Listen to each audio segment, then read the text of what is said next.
Crime Stories with Nancy Grace.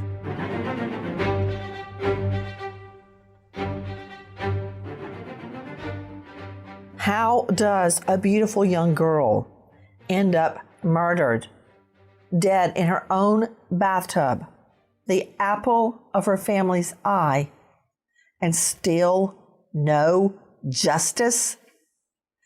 As the days pass, as the weeks pass, as the months pass, Julia's family wonders why. And so do I. I'm Nancy Grace. This is Crime Stories. Thank you for being with us here at Crime Stories and on Sirius XM 111. First of all, listen to this. Both of Julia Niswender's roommates have been gone for the weekend. And when one of the roommates stops by Monday morning to pick up some things for class that day, she hears the alarm going off in Julia Niswender's bedroom and heads out without seeing or talking to her. The next day, the roommate realizes she hasn't seen or talked to Julia in 2 days. Her bedroom door is locked, so she calls security at the apartment complex to check on her roommate. The guard shows up with police, and using a master key to open the door, they walk into Julia Niswender's room. It appears as if a home invasion has taken place. Calling out for Julia and getting no reply, the officer walks toward the bathroom door. A pair of white latex gloves are on the floor in front of the bathroom door. They are twisted and intertwined with each other, just as if somebody had been taking them off and threw them down. What happened to Julia and why still no justice? Joining me in all-star panel. But first, to Julia's mother, Kim Turnquist. Ms. Turnquist, thank you for being with us. Thank you. Ms. Turnquist, it has been a horrible and seemingly never-ending journey for you getting justice for Julia. I want you to think back to the moment you found out that your girl, just beautiful young girl, had been killed. What happened? Well, I actually found out because she didn't show up to her work Christmas party, and one of my best friends worked with her boss, and they had said that Julia didn't show up for the Christmas party, and that friends had stopped over at her place, and her car was home, but Julia wasn't home. That one of the roommates said, yeah, I haven't seen her all day. She's not, so they went on their way. Well, then when my friend called me and said, hey, Kim, I got a call that no one's seen Julia and that she didn't show up for work, and she typically does not show up for work. And she said, where are you at? Well, me and Jennifer, her twin, we were actually playing darts on a dart league. And I told her where I was, and she came and picked us up. And we kept trying to call Julia on our way from Monroe to Ypsilanti, which can be about a 45-minute drive. And her cell phone was going right to voicemail. So then we actually called one of Jennifer's friends who lived on campus, which was right across the street from Julia's apartment, and we asked her to go over there and check on her. So in the meantime, the roommate had the security guard and the cops there, and then Rachel got there, and she called us and said, Kim, I'm giving the EMT your phone number because they want to talk to you. And I'm like, what? So me and Jennifer were obviously freaking out, and so then they called me and they asked me if Julia had any medical issues. And I said, yes, she has cardioneuropsyncope, which is something I have and Jennifer has, which causes your blood pressure to drop it, and you could just pass right out. But then you can come to it after a few minutes. And he said, okay. And I said, why? What's going on? And he goes, I'll call you back. Well, they never called us back. We got up there, and when we got up there, we seen the EMT, but no lights were on. So there was just a brief moment that we were like, okay, the lights aren't on, so nothing's really wrong. But then there was a security guard standing there, and me and Jennifer just ran right into Julia's apartment, and we didn't see anybody, and her apartment was at the back of the apartment in the corner. And so when we ran down the hallway, I went to open the door, and when we went to step in, we could see that there was stuff on the floor, but then a cop came out of the bathroom area and pushed us into the kitchen area. And we said, what's going on with Julia? We want to see her. And of course, Jennifer, being her twin, was really freaking out. And he said to us, you can't see her. She's deceased. And Jennifer just ran out of the apartment. I fell to the floor. I was punching things. I was upset. I was freaking out. I'm like, you're lying. And he's like, no. He goes, she's deceased. And I lost it. And then at that moment, because on our way up there, we had called Jim, which at the time was my husband, and him and Madison were on their way up there because, we didn't know what was going on with Julia, and no one had heard from her for 2 days. So so everyone was kind of on their way up there. And when my husband at the time came into the apartment, he said, what's going on? And the officer goes, well, your daughter is deceased.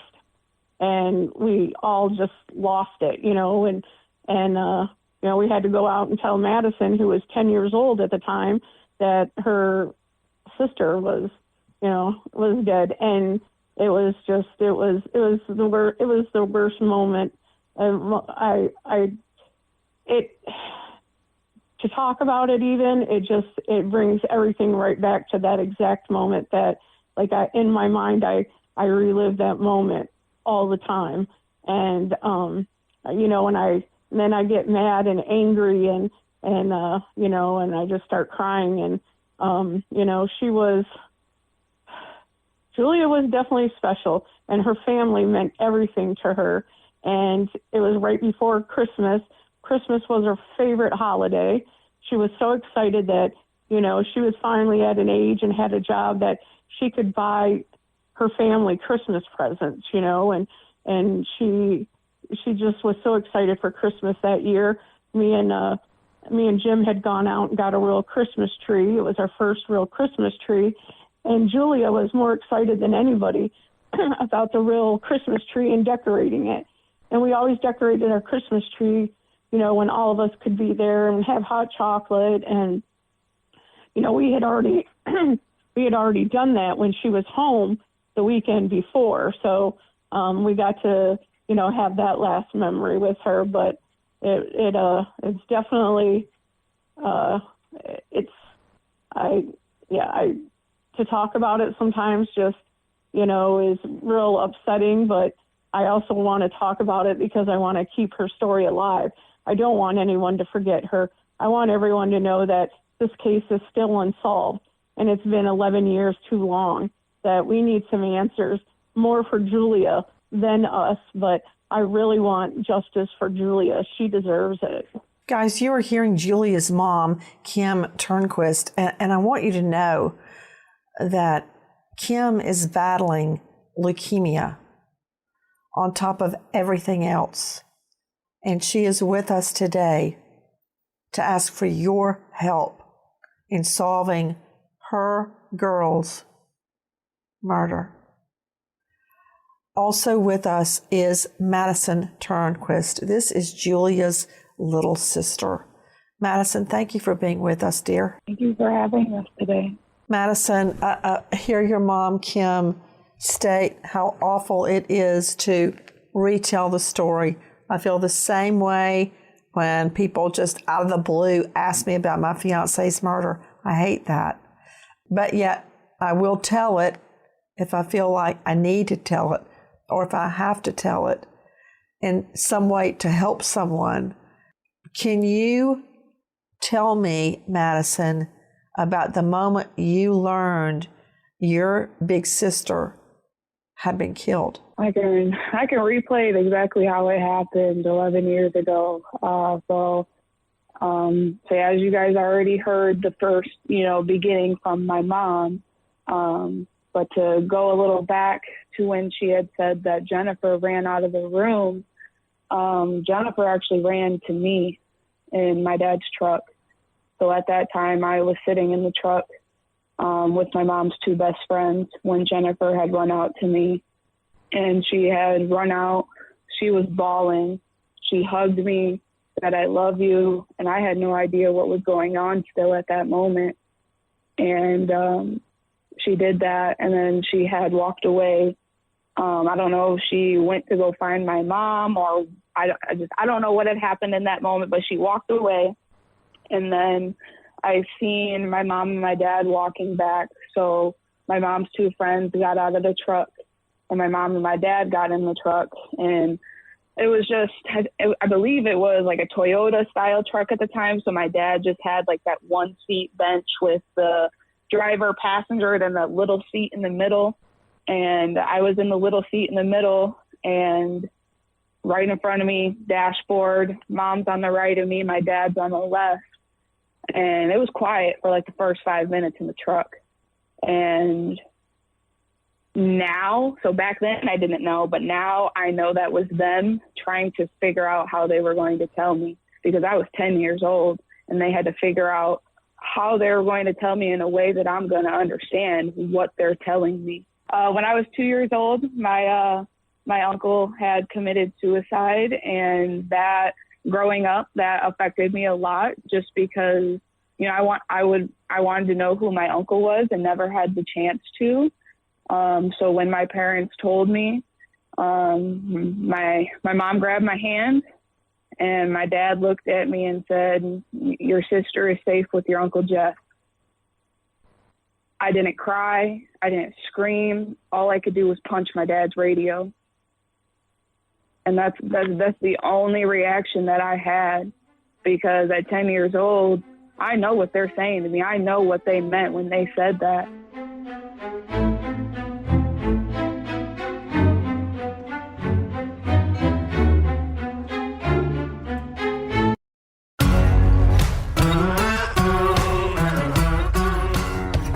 Crime Stories with Nancy Grace. Guys, you are hearing Madison Turnquist, Julia's little sister, and Kim Turnquist, her mother, describing the moment they find out their girl, their big sister, has been killed.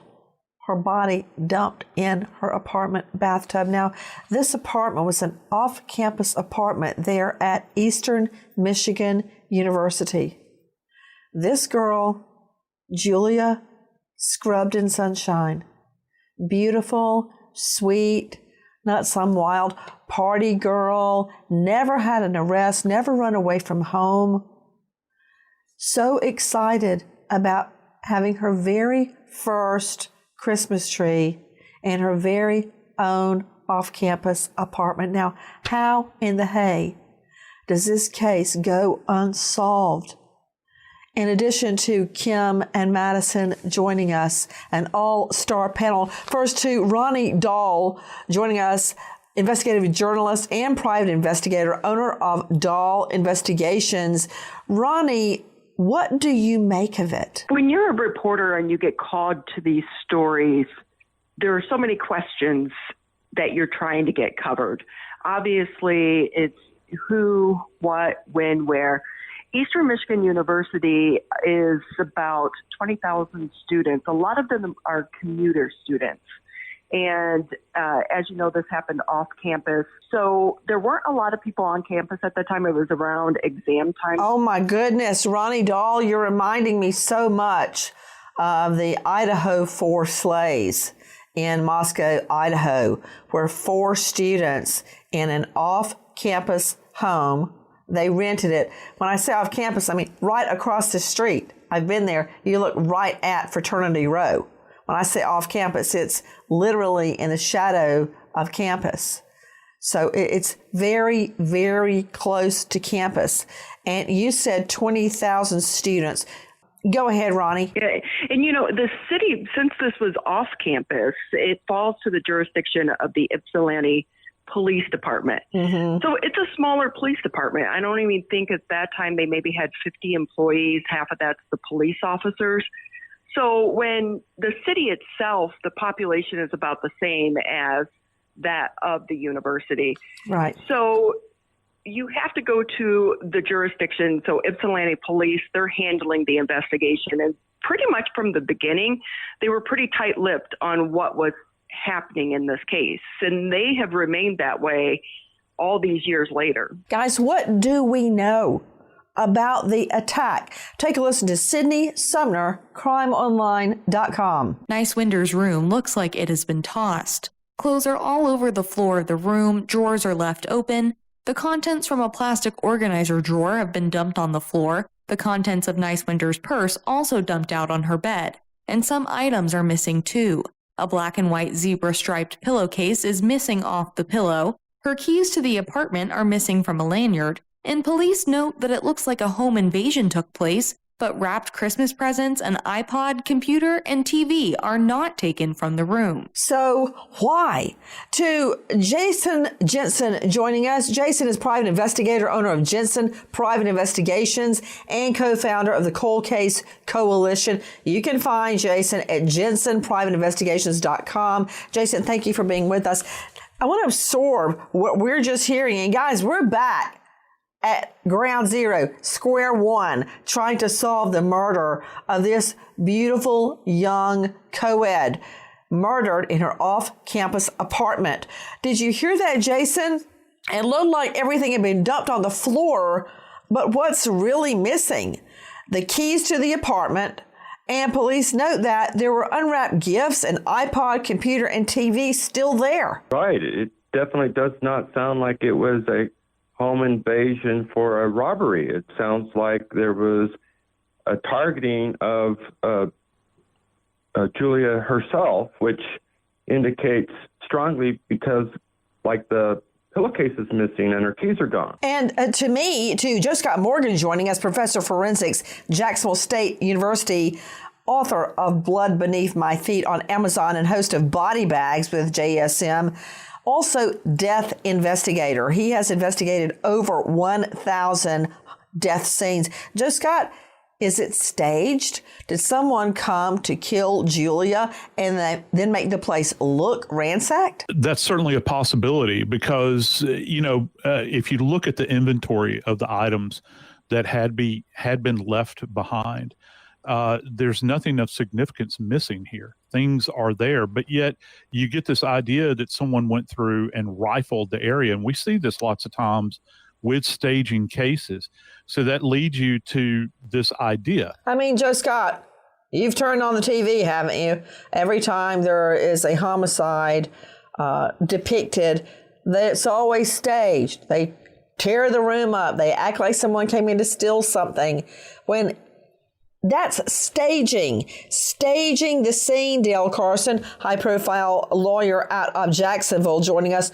And more importantly, for my purposes, former FBI and former beat cop in Miami-Dade.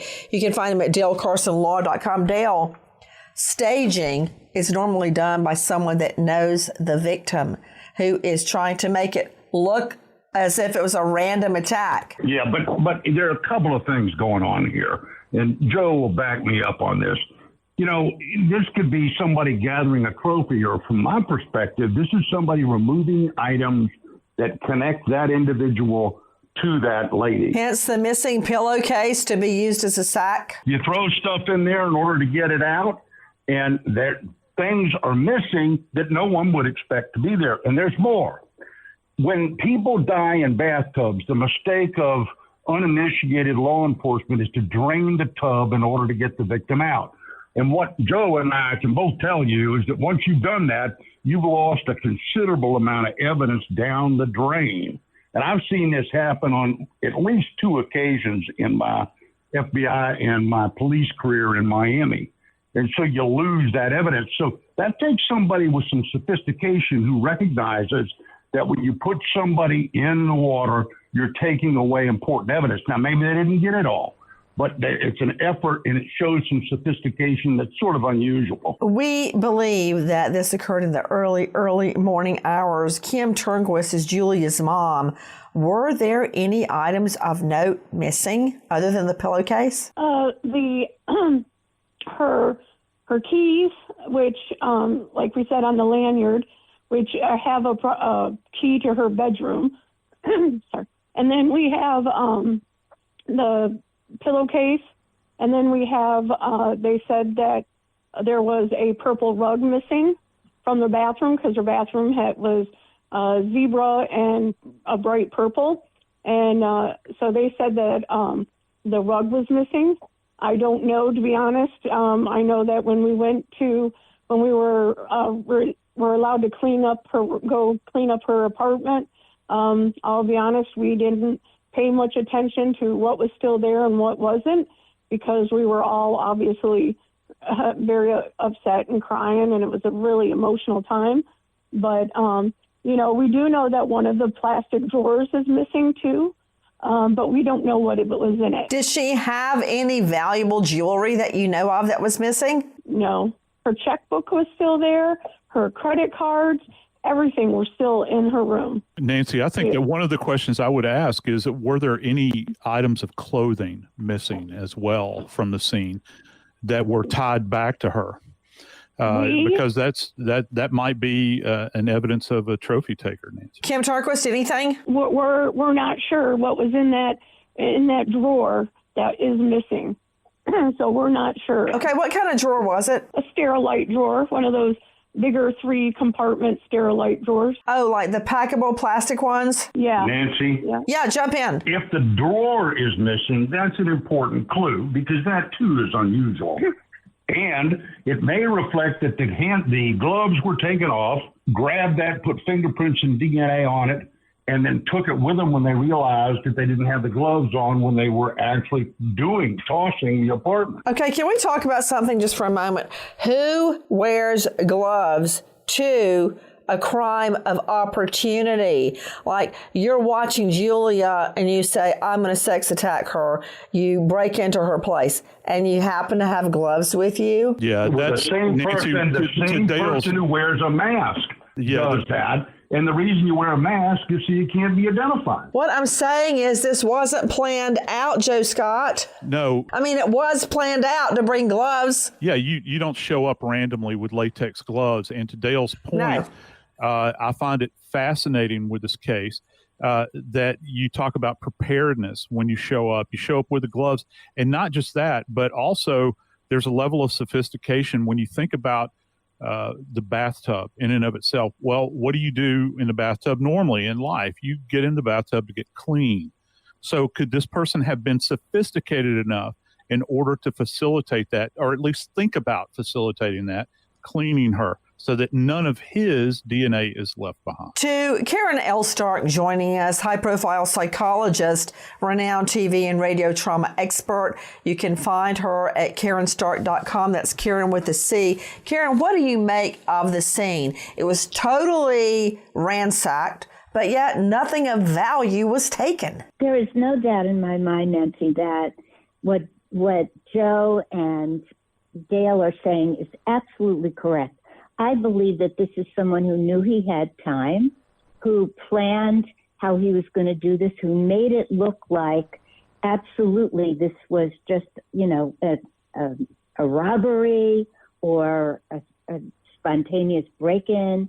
And I think it's really interesting that those drawers are missing, that I wonder what kind of trophies he was able to take, because that reminds me of something that would happen in a scene like this, where the person who killed her would want to have things that belong to her, to remember and relive the scene, which you can be sure happened over and over again. To Ronnie Dahl joining us, investigative journalist and PI at RonnieDahlInvestigations.com. I understand that the cause of death was asphyxiation and drowning. Detectives noted originally that she was partially nude in the bathtub in a very unnatural position. What does that mean, Ronnie Dahl? I can tell you in the beginning of this case, they did not release that information. It was months and months later before that information came out. At first, they were saying it didn't appear to be any trauma to the body. So part of that could have been, as part of these investigations, they don't want to release information in the beginning while they're still trying to collect the evidence. But you have to remember, this is a small town. Half of the town's population is college students. So as the investigation goes on, I don't think we even found a lot of these details out until 2015, and that was when some of this information came out in an affidavit for when they were trying to arrest the father, Jim Turnquist. So it was a long time before we found out some of this information. Joining me is Kim Turnquist, Julia's mom, and her sister, Madison Turnquist. I'm curious, Miss Turnquist, when they say your daughter Julia, was in an unnatural position, what do they mean by that? Well, from what I was told, she was partially nude, and her legs were like flipped up. It was like almost like you're swimming on your stomach, and your legs, you kind of almost like you're laying in a bound position. Laying in a bound position. Is that what you're saying? Yep. Hands behind your back, legs bent up. Got it. Yes, an unusual position.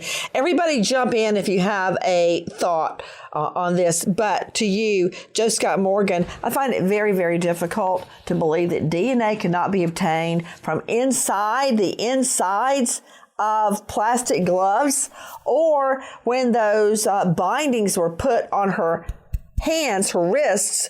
When you tie something, you have to touch it, especially inside the knots. Where's all that evidence? Has it been compared for DNA in the system? What we were told was that 2 DNAs were collected from her, one from the glove that she had blood in, that they think that maybe whoever it was went to try to shut Julia up or something, and she bit down and drew blood from her lip. And then they said that they found 2 male DNA on her inner thigh. One was inconclusive, and the other one hasn't supposedly matched anybody in CODIS. That's what we were told.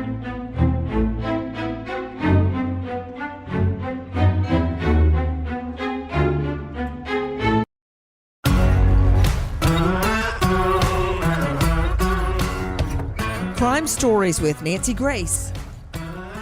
Joe Scott Morgan, Ronnie Dahl, somebody jump in. Explain to me about the DNA. Has the DNA, all of it, been subjected to the most recent technology DNA comparisons, such as genetic family tree DNA or touch DNA?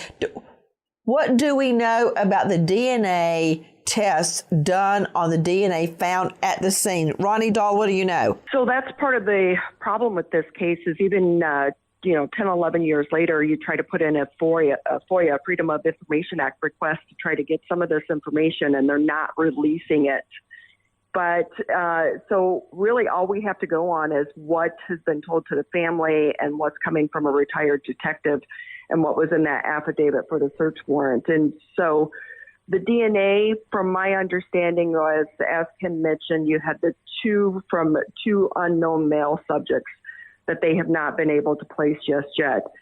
I don't know how much DNA they do have. I know that all the evidence is being processed by the Michigan State Police Crime Lab. But, they do hold on to that evidence with the new technology. Wait a minute. You said, Ronnie Dahl, it's being processed or it was processed? Well, or it was processed. The status of where this investigation is today, you don't get any updates out of the police department. I think one of my questions happening today. One of my questions, Nancy, when, we're talking about has been examined, I hope that they still have retained a significant amount of DNA that can be tested. You had mentioned genetic DNA testing just a moment ago. Remember, compared to 2012, this is relatively new technology. Light years. Yeah, it is. And, look, if this individual is not in CODIS, which there's 2 categories in CODIS, you have knowns and then you have what's referred to as the forensic database. That's unknowns that are out there.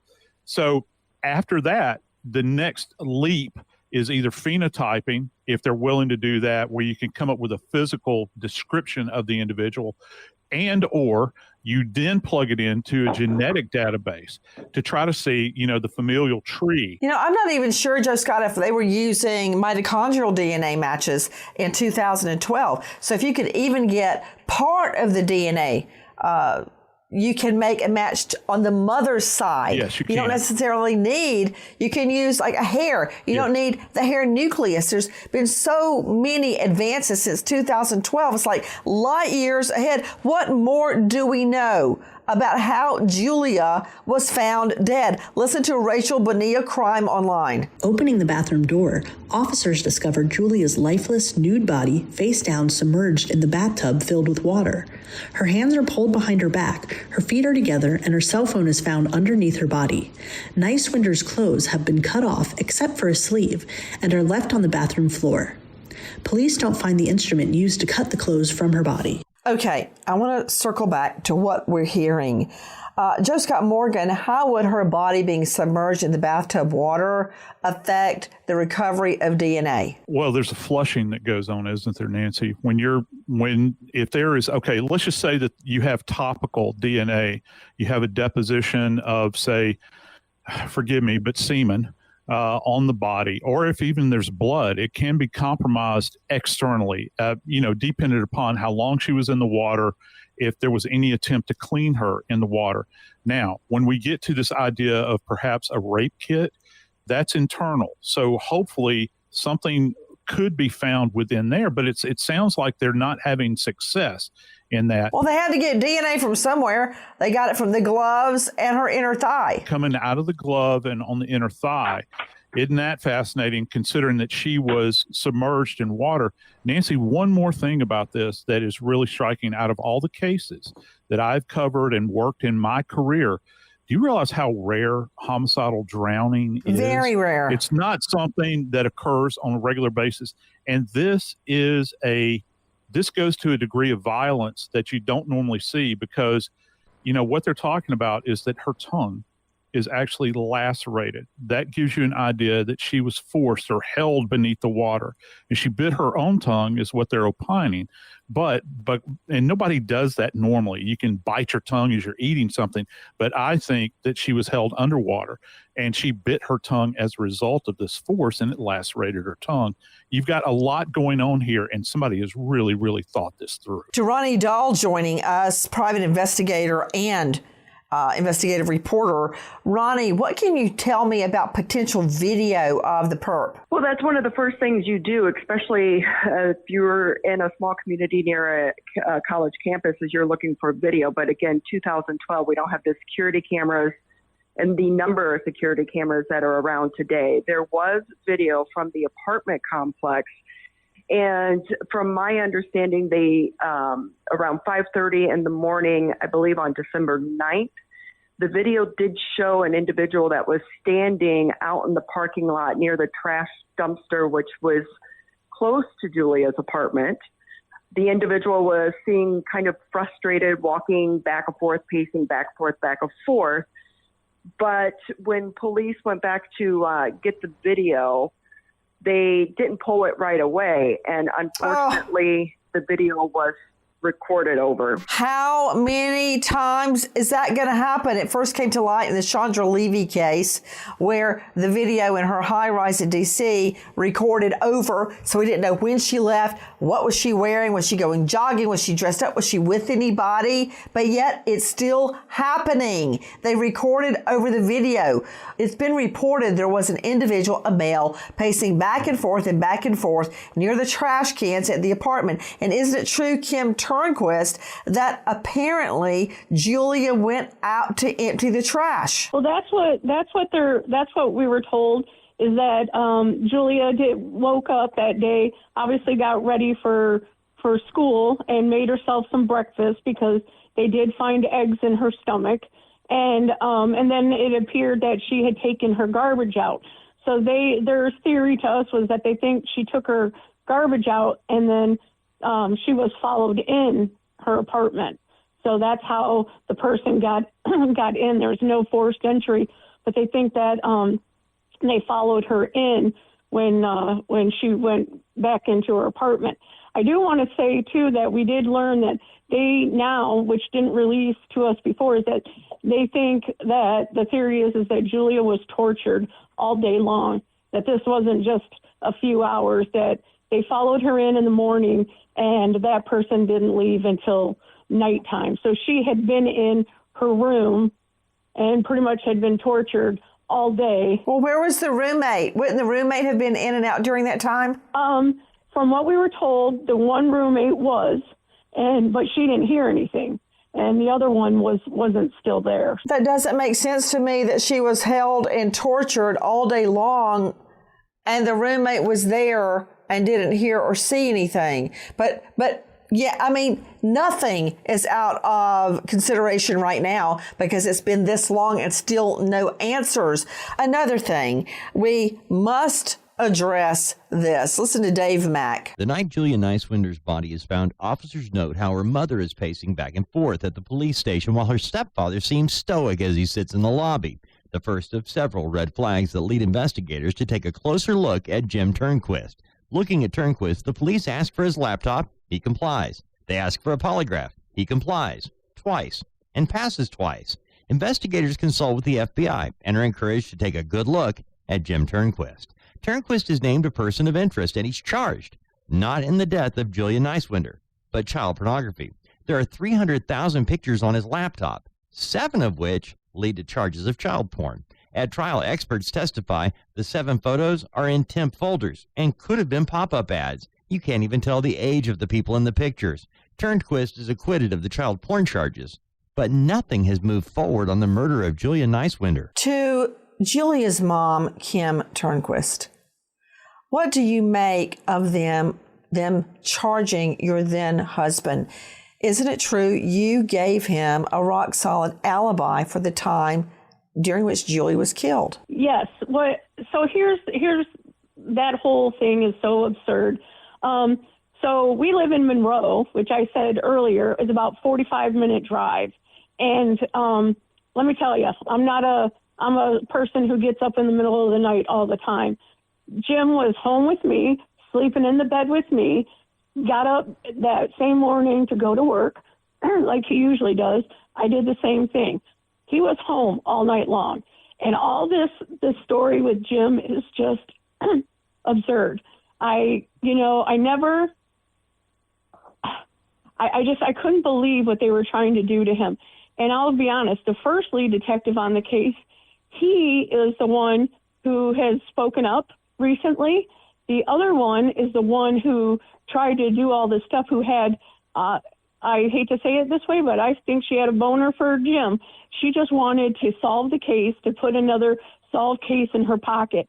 This child pornography was absolutely ludicrous to even charge him with that.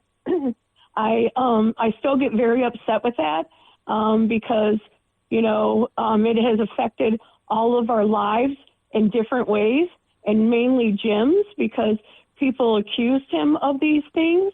And I think that it's ridiculous. They wanted to find someone to pin this murder on, and that's what they did. Didn't a friend of Julia's state that Mr. Turnquist had made advances on her? You know what? So that's what they said. But then when you talk to her, she said that she never said that she would testify to that if had to, and that was never said.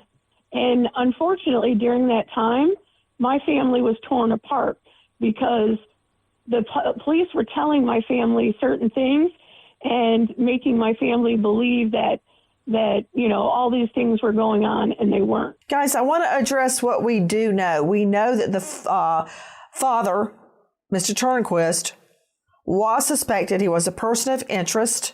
He passed 2 polygraphs and was found not guilty by a jury on other charges of child porn. 7 photos out of hundreds and hundreds and hundreds of photos. What does that mean? I've never had child porn pop up on my computer, but a jury found him not guilty. Now, what do we know? We know his wife and his daughters gave him an alibi and that they lived a good distance away from the crime scene. That said, who killed Julia?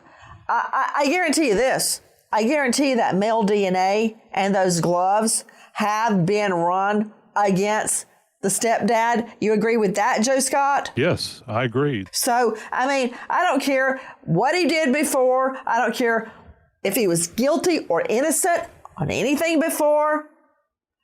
All I care about is who killed Julia. Kim, Madison, anybody on this panel, do you know if they ran the DNA panel from the crime scene against the stepdad? Yes or no? Yes. Okay. Who's speaking? Is this Madison or Kim? Kim. Okay. If they had gotten a match on that, he would have been charged. It has totally changed our lives. Everyone who, every family member that has been touched by this, our life is not the same without Julia. Family was really important to her. And, and then as you heard all the other accusations from 2015, you want to talk about, losing a daughter to a murder and no one being arrested. And then you have, people trying to accuse at the time your husband of something that he would never, ever do. And you have to deal with all the public, when, saying things about you, whispering behind your back. We got death threats. Your youngest child, remember, she was 10 in 2012, so she was 13 in 2015, going to school and dealing with kids saying things. Like, it had totally changed our whole lives in so many different ways, and that things will never be the same. I still, to this day, will get messages and accusing people of things, and people can be cruel, and you're trying to deal with the death of your daughter and, deal with that. And now the fact that it's 11 years and it hasn't been solved. And, for a while there, under old management at the Ypsi Police Department, you weren't getting any cooperation. You weren't getting any communication. Now we are in talks with the new chief, which we are happy about. He communicates to us, and we really think that with this chief in place that we will have a good chance of getting some assistance, that he won't be afraid to ask for assistance, and that Julia's case may finally get solved. So, but it has changed our lives in so many ways. Well, nobody really truly understands what it does to the 10-year-old that has to grow up, now being, I'm 21 now. Nobody asked me when I was a kid, how I felt, how all of it affected me. It changed my life a lot. My sisters, I was the little sister, but I was the protector over my sisters. The last thing that I did with Julia was spend, little Sibs weekend with her and, but create, a heart on her wall made out of, photos. She was my biggest supporter. Anytime that I come around, it's, oh my God, my little sister this, my little sister that. She would, introduce me to all her friends. I was like, I literally felt like a famous person when I was hanging out with my sister. When everything had happened after she passed away, I kind of became a support system for the family because, I have I have parents that are dealing with the grief of their child. And then I have my other sister who is grieving the loss of her twin. And so I spent a lot of, the first, 6 years of Julia's murder being, a support system to my family. It wasn't until I was 16 that I went to my parents and said, I need help. I need to go to counseling because I need to grieve my sister in the right way. And I still grieve her. There are so many things now in my life, being 21, that I would want to have my sister here for. I graduated high school when I wanted to drop out because of everything that I went through with her murder and the false accusations on my dad. I was ready to drop out in the 6th grade. I graduated high school. I started a trade school college 2 to 3 months after I graduated high school. As a matter of fact, I graduated high school 4 months early compared to everybody else. But my sister wasn't here for that, and she should have been. My sister would have been screaming my name and cheering for me at my graduation. But I didn't get any of that. I now own my own dog training business. She would be my number one supporter. She would be my number one networker. She would be like, what do you need, Madison? I'm going to tell everybody, they got a dog, go to my sister. You got a dog, go to my sister. That would have been her. She would have been here for it all. And I want her to be, but obviously that can't happen. I want to move forward. We don't have the video. We don't have DNA. What do we have? That's where Jason Jensen comes in, private investigator at jensenprivateinvestigations.com. Is it true that you have agreed to cover expenses to retest the DNA so FIG can be done? Is this true? Yes, it is true, Nancy. I mean, what we have and what we've discussed so far is the fact that there was SDR DNA ran through CODIS. Well, that's the old technology. You have to really start from scratch again in order to do genetic genealogy. You have to have SNPs. So you have to run through whole genome sequencing. Exactly. So now it will be a matter of obtaining the DNA from LE law enforcement in order for you to do the test. If you know or think you know anything about the murder of this beautiful young girl, call toll free 1-800-SPEAK-UP, 1-800-773-2587. We wait as justice unfolds. Goodbye, friend.